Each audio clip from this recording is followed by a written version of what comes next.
Hey mister Malim is here. Aisha का character इतना ज़्यादा बेवकूफ़ क्यों है भैया यहाँ पर इतनी फजूल लड़की कि इसको समझ नहीं आ रही सिचुएशन किस तरह से टैकल करना है। यहाँ पर मैं बासित के बारे में भी कहूँगा कि इस बंदे के अंदर आखिर इतना ज़्यादा जहर क्यों है, क्या है वो रीज़न के मतलब कम होने का नाम नहीं ले रहा। इस ड्रामे का सबसे बड़ा ट्विस्ट कब और कैसे आएगा, इन सभी क्वेश्चंस के आंसर मैं आज के वीडियो में करने वाला हूँ। फिर जो नए लोग आए मेरे चैनल पर जल्दी से दबा दें सब्सक्राइब का बटन, बना लो जिससे कहते हैं इंस्टाग्राम पर फॉलो @नुमालिम, क्योंकि आपके सभी क्वेश्चंस के आंसर मैं वहां पे करने वाला हूँ। वीडियो का जैसे लगता है हम स्टार्ट कर सकेंगे इस वीडियो पर रिव्यू, तो चले आगे बढ़ते हैं।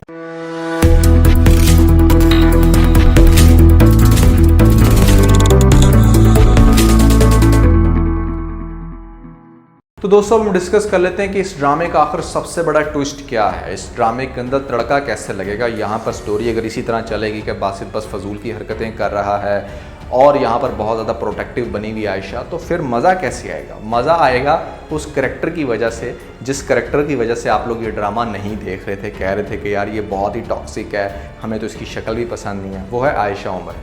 जब आयशा उमर को दोबारा दिखाया जाएगा ड्रामे में इन होते हुए, यहाँ पर डेफिनेटली उससे ये चीज़ बर्दाश्त नहीं होगी कि मुझे रिजेक्ट करके इसने अपने ही ऑफिस की लड़की से शादी कर ली। How it's possible.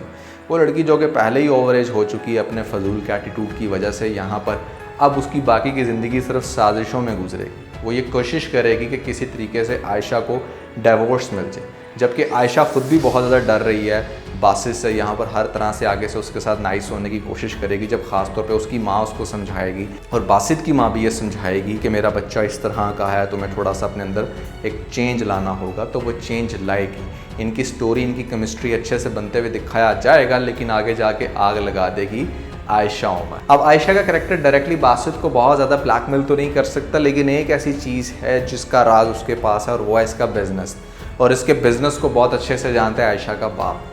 तो ये भी आपको दिखाया जा सकता है कि जो शायद बिजनेस एडवेंचर किया हो या कोई इस तरह का कन्फ्लिक्ट, वहाँ पर जाके उसके डिमांड रख दी जाए कि हाँ तुमने सोहा से शादी करनी है और तुमने आयशा को डिवोर्स देनी। अच्छा, जो मैं पहले आयशा बोल रहा था वो आयशा का कैरेक्टर के बारे में बात कर रहा था, सोहा की। तो सिचुएशन आगे जाके कॉम्प्लिकेटेड होगी थोड़ी सी, लेकिन ज़्यादा मैटर ये भी करता है कि ड्रामे को प्रेजेंट किस तरह से करते हैं।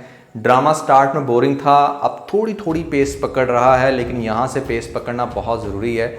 अदरवाइज़ मैं ये समझता हूँ कि अगले 2-3 एपिसोड्स में इसको अच्छे व्यूज़ नहीं मिलते, ऑडियंस इसको एडमायर नहीं करती, डायरेक्शन में ट्विस्ट में कुछ नया देखने को नहीं मिलता, तो लोग डेफिनेटली इस ड्रामे को फ्लॉप कंसीडर करेंगे। अच्छा, दूसरा मुझे ये चीज़ हमेशा बहुत बुरी लगती है कि जहाँ पर एक चीज़ कैरेक्टर सोच रहा है, उसके ख्वाब में आएगी वो चीज़, आप उसको टीज़र में दिखा देते हो। इस चीज़ की बिल्कुल भी सेंस नहीं बनती, ना सिर्फ आपने टीज़र में बल्कि आपने OSTs में दिखाया। तो किसी भी कैरेक्टर का सोचना किसी प्रोमो में नहीं आ सकता, ये डायरेक्शन की मिस्टेक है, ये प्रोडक्शन के अंदर रूल है कि जहाँ पर कैरेक्टर के थॉट को आप किसी भी किस्म के अपकमिंग टीजर्स में नहीं दिखाते, लेकिन पाकिस्तानी ड्रामों में ये बहुत ज़्यादा होता है। मुझे बड़ी हैरानगी हुई कि इस ड्रामे के अंदर भी वो मिस्टेक की गई कि जहाँ पर आपको ये दिखाया गया कि मतलब बासित आता है और उसके हाथ में कहता है कि यह है डिवोर्स पेपर, और अचानक से उसको होश आ जाता है कि अच्छा ये तो मेरा ख्वाब था। तो ये आप डायरेक्टली सीन में दिखा दे तो अच्छा था, लेकिन आप इसको टीजर्स में नहीं दिखा सकते।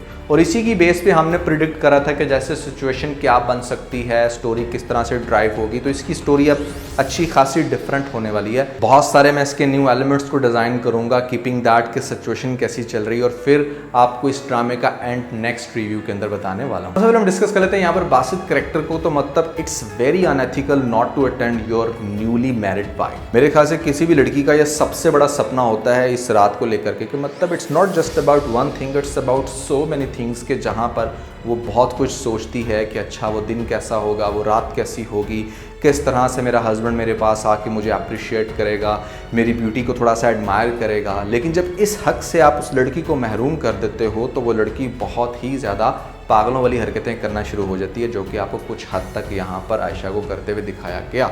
लेकिन उससे बढ़ के आयशा के अंदर भी बहुत बड़ा इशू है, और वो इशू है सिचुएशन को ना समझना। सिचुएशन ये बता रही थी कि अगर आपका हस्बैंड इस लेवल का है तो वहाँ पर आप थोड़ा सा टाइम दें उसको, थोड़ा सा अंडरस्टैंड करने की कोशिश करें।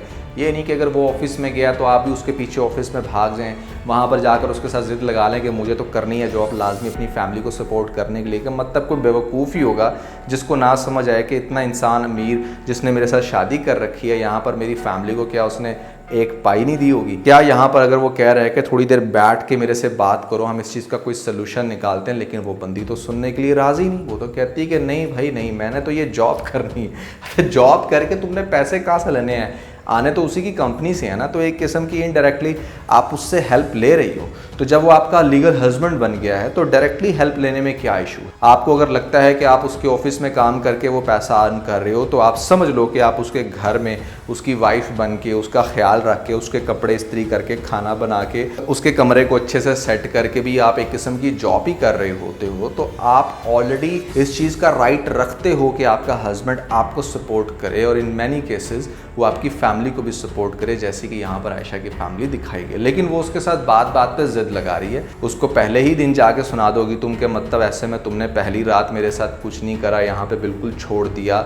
भाई क्लियर है ये कि वो बंदा बिल्कुल मतलब ही हेट्स वुमेन। अब ऐसे में वैसे तो बहुत रेयर केस है ये, बहुत कम मर्द आपको ऐसे मिलेंगे जो आपको शादी की पहली रात के मतलब बिल्कुल भी टच ना करें, आपको एक कमरे में अकेला छोड़ दें। मर्द चाहे जितना भी बुरा हो, ये अपॉर्चुनिटी तो वो डेफिनेटली अवेल करता है। लेकिन ऐसे में यहाँ पर आप उसके माइंड की कंडीशन देख लें कि किस हद तक वर्स हो चुकी है। लेकिन बावजूद इसके जो बात मैंने की कि ये बंदा इतना जहरीला क्यों है मेरी समझ में नहीं आता, वो इसलिए कि आपने एक पॉइंट पर उसको ये कहते हुए दिखाया था कि हाँ यहाँ पर मैं तुमसे शादी करने के लिए बहुत ज़्यादा एग्रीड हूँ, मैं तुम्हारा ख्याल रखूँगा, तुम्हें किसी भी किस्म की टेंशन नहीं होगी। यहाँ तक कि उसको ये भी कहते हुए दिखाया गया था कि तुम जॉब भी कर सकती हो। तो फिर एकदम से इतना रैंडम चेंज बासित में क्यों आ गया?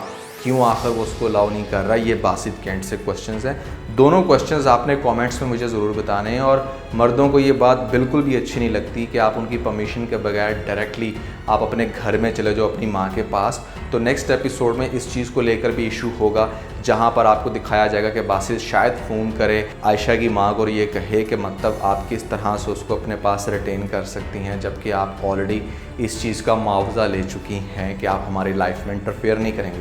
फिर ज़्यादा गुस्सा उसको इस चीज़ में आने वाला है कि जब उसकी माँ जो है ना अपनी सारी फैमिली के साथ बासित के घर में टपक पड़ेगी, उसके घर को देख के बड़ा हैरान होंगे, यहाँ पर उसकी चीज़ों को मैस करेंगे, फिर इसकी छोटी बहन के हाथ से उसका परफ्यूम गिर जाएगा। तो जो इस तरह का बहुत ज़्यादा एक्स्ट्रा ऑर्डिनरी एथिकल बंदा होगा ना, या एथिकल तो नहीं कहना चाहिए, टॉक्सिक कहना चाहिए, जो टॉक्सिक बंदा होगा ना वो बिल्कुल भी ये चीज़ें बर्दाश्त नहीं करता और वो बहुत ज़्यादा हाइपर हो जाएगा। और वो ये कहेगा आयशा को कि तुम ऑफिस में तो बहुत पंक्चुअल थी, बहुत ज़्यादा चीज़ों की केयर करने वाली, घर में तुम इतनी बड़ी मिस्टेक कैसे कर सकती हो?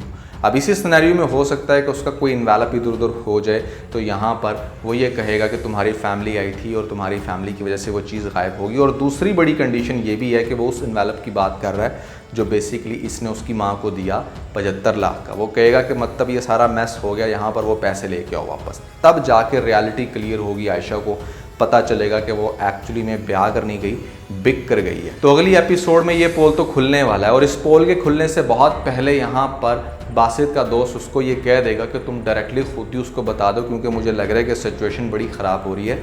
नेक्स्ट एपिसोड में ये लोग अपना वलीमा सेलिब्रेट करेंगे और वहाँ पर भी आपको दिखाए जाएंगे कुछ ऐसे मंजर कि बासित को बिल्कुल भी पसंद नहीं आ रही आयशा की फैमिली जिस तरह से वो उसको अटेंड कर रही है, या जो उनके गेटअप हैं।